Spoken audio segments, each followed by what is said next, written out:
So, ayan, andito na po tayo sa Matandang Sitaw. Ayan, shoutout sa mamimitas natin. Si Konsehal Aka. Kunsel po ng bayan. Ayan, so ito pa yung Kunsel ng bayan lang po. mamimitas natin. Tapos ito na yung bunga ng ating matanda. Buong samahan po ng gamilya po Ayan. Ito, mga naka-spot.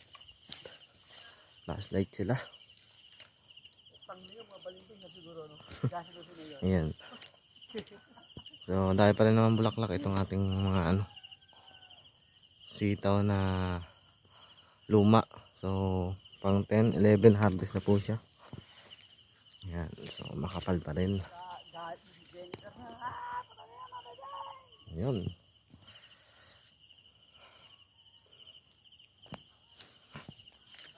Ayan. Ito yung mga pitasin natin bunga.